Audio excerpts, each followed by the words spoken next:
अस्सलाम वालेकुम। Current affairs और एसेस के हवाले से आज हम एक नया टॉपिक प्रिपेयर करेंगे। हमारे आज का टॉपिक है इन्फ्लेशन इन पाकिस्तान। ये क्वेश्चन आपसे पाक अफेयर्स के पेपर में भी पूछा जा सकता है। तो बढ़ते हैं हमारे टॉपिक के आउटलाइन की जानिब। स्टार्ट हम लेंगे इंट्रोडक्शन से। इंट्रोडक्शन में बेसिक इन्फॉर्मेशन देने के बाद लास्ट में हम लिखेंगे thesis statement.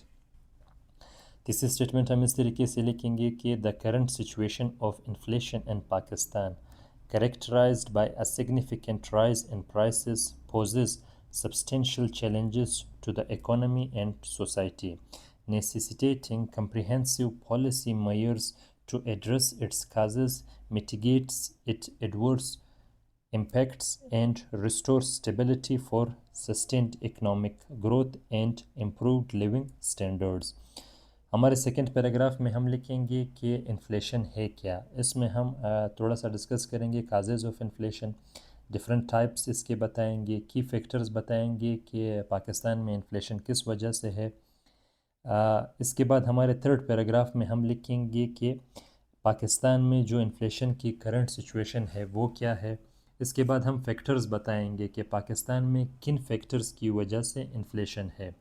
First, government policies और फिस्कल मेयर्स को डिस्कस करेंगे। सेकंड, जो सप्लाई और डिमांड चेन में इम्बैलेंस है इस पर बात करेंगे। इसके साथ साथ जो एक्सटर्नल फैक्टर्स हैं, जो ग्लोबल कमोडिटी प्राइसेस हैं जिनमें फ्लक्चुएशन चल रही है, इस वजह से भी पाकिस्तान में इन्फ्लेशन है। और लास्टली हम इसमें डिस्कस करेंगे एक्सचेंज रेट फ्लक्चुएशंस। जिस तरीके से हमारी करेंसी डिवैल्यू हो रही है, जो बाहर के ममालिक से हम इंपोर्ट्स करते हैं, इस वजह से भी हमारे इसमें जो ज़राए मुबादला है वो काफ़ी ज़्यादा ख़र्च होता है।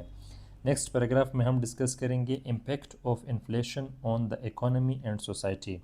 लोगों की परचेजिंग पावर और लिविंग स्टैंडर्ड इससे काफ़ी ज़्यादा डिस्टर्ब हो रही है। बिजनेसेस और जो इन्वेस्टमेंट क्लाइमेट है वो इसकी वजह से बहुत ज़्यादा ख़राब है।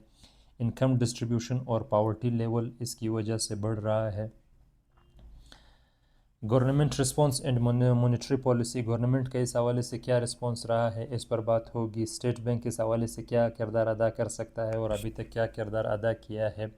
पॉलिसी मेयर्स कौन कौन से हैं इन्फ्लेशन को एड्रेस करने के लिए। पहला हमारे पास है मॉनेटरी, सेकंड हमारे पास है फिस्कल, थर्ड हमारे पास है स्ट्रक्चरल रिफॉर्म्स, और लास्टली हम इसमें डिस्कस करेंगे कि जो गवर्नमेंट है उनकी इफ़ेक्टिव पॉलिसीज़ की मदद से इन्फ्लेशन को काउंटर किया जा सकता है। इसके बाद लास्ट में हम देंगे रिकमेंडेशंस। रिकमेंडेशंस में हम सबसे पहले लिखेंगे forecasts and predictions regarding inflation in Pakistan, policy recommendation to curb inflation. इसके बाद हम डिस्कस इसमें करेंगे strengthening fiscal discipline and governance, promoting investment and economic diversification. Further हम इसमें डिस्कस करेंगे improving agriculture productivity and food security. मज़ीद हम इसमें डिस्कस करेंगे enhancing monetary policy effectiveness and transparency, strengthening social safety nets and targeted subsidies, और last में हम देंगे कंक्लूजन। तो आते हैं हमारे इंट्रोडक्शन की जानिब। इंट्रोडक्शन में हम इस कोट से स्टार्ट कर सकते हैं कि inflation is like a stealthy thief that silently erodes the value of money, leaving behind a trail of financial hardships and economic uncertainty।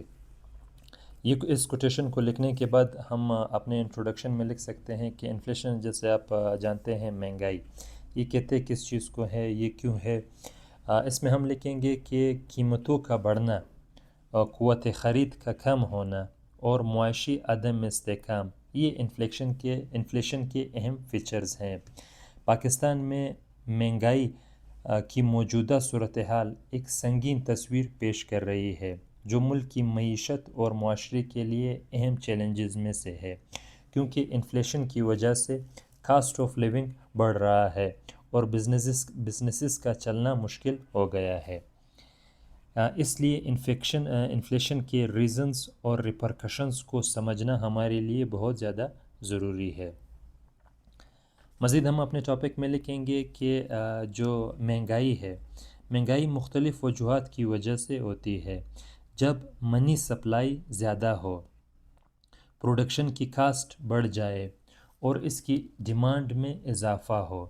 یہ لوگوں کی قوت خرید کو کم کرتا ہے. سیونگز بھی اس وجہ سے کم ہوتی ہے اور کاروبار میں بھی منافع کم ہوتا ہے.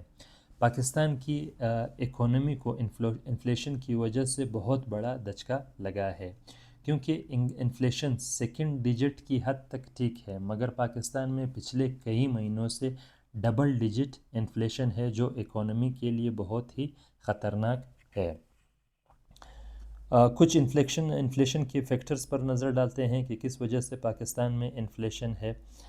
سب سے پہلے ہم اس میں ڈسکس کریں گے کہ گورنمنٹ کی انفیوریبل فسکل پالیسیز کی وجہ سے پاکستان میں انفلیشن ہے. گورنمنٹ نے بہت زیادہ بوروئنگ کی ہے اور جو پبلک ایکسپینڈیچر ہے وہ ان ایفیشینٹ ہے، جس کی وجہ سے پاکستان میں مہنگائی بڑھ رہی ہے. سیکنڈلی ہم اس میں ڈسکس کریں گے سپلائی اور ڈیمانڈ میں امبیلنس ہے. اس کی وجہ سے سپلائی چین میں ڈسرپشنز، نامناسب انفراسٹرکچر اور ایگریکلچر سیکٹر میں انیفیشنسیز شامل ہے. فردر ہم تھرڈلی اس میں ڈسکس کریں گے کہ کچھ ایکسٹرنل فیکٹرز بھی پاکستان میں انفلیشن کا سبب ہیں، کیونکہ پاکستان کی اکانومی ہیویلی ڈیپینڈنٹ ہے امپورٹس پر، خاص کر انرجی اور فوڈ کے سیکٹر میں.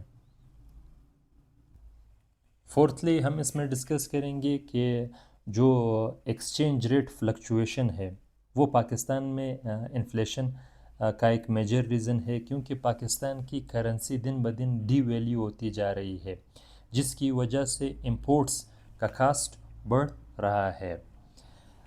انفلیشن کی وجہ سے لوگوں کی جو پرچیزنگ پاور ہے وہ متاثر ہو رہی ہے، جس کی وجہ سے پاکستانیوں کا لیونگ سٹینڈرڈ بھی متاثر ہو رہا ہے. انفلیشن کی وجہ سے ملک میں انسٹیبلٹی آتی ہے اور اکانومی ڈائریکٹلی متاثر ہوتی ہے. اس کے ساتھ ساتھ ہم اس میں یہ بھی لکھ سکتے ہیں کہ انفلیشن کی وجہ سے جو غریب طبقہ ہے وہ کافی زیادہ متاثر ہوتا ہے. انفلیشن کو ملک میں کنٹرول کرنے کا کام سینٹرل بینک کا ہوتا ہے اور پاکستان میں یہ ذمہ داری اسٹیٹ بینک آف پاکستان کی ہے.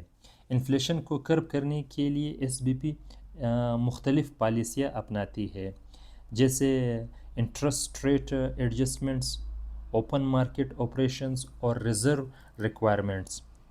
حکومت انفلیشن کو کاؤنٹر کرنے کے لیے فسکل ڈیفیسٹ کو کم کر کے، پبلک سپینڈنگز کو کم کر کے اور ٹیکس نیٹ کو بڑا کر کے انفلیشن کو کنٹرول کر سکتی ہے.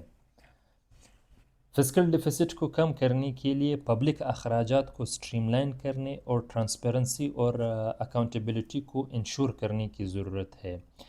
پروڈکٹیو سیکٹر میں انویسٹمنٹ کی ضرورت ہے، جس کی مدد سے امپورٹس کم ہوں گے اور پاکستان کے ایکسپورٹس میں اضافہ ہوگا. اس کے ساتھ ایگریکلچر ٹیکنالوجی اور ریسرچ کی مدد سے پروڈکٹیوٹی کو بڑھایا جا سکتا ہے. اس حوالے سے ایس بی پی کو پروڈنٹ مانیٹری پالیسی کی ضرورت ہے. ہمارے آج کے ٹاپک کو ہم اس طریقے سے کنکلیوڈ کر سکتے ہیں کہ انفلیشن کی حالیہ صورتحال کو دیکھتے ہوئے پاکستان کو ایفیکٹو پالیسی میئرز کی ضرورت ہے. حکومت کو سینٹرل بینک کے ساتھ مل کر ان تمام عوامل کو ایڈریس کرنے کی ضرورت ہے جن کی وجہ سے پاکستان میں انفلیشن ہے. اس میں ساؤنڈ فسکل مینجمنٹ اور اسٹرکچرل ریفارمز کی بہت زیادہ ضرورت ہے. اس طرح کے پرو ایکٹیو سٹیپ لینے سے پاکستان اپنے ملک میں اکنامک سٹیبلٹی لا سکتا ہے اور پاکستان میں اکنامک گروتھ بھی بہتر ہوگی. تو تھینک یو دوستو، یہ تھا ہمارا آج کا ٹاپک. امید کرتا ہوں آج کا ٹاپک آپ لوگوں کے لیے فروٹفل گزرے اور اس طرح کے امپورٹنٹ ٹاپکس انشاءاللہ وقتاً فوقتاً آپ کے ساتھ شیئر ہوتے رہیں گے. اپنا خیال رکھیے گا. اللہ حافظ.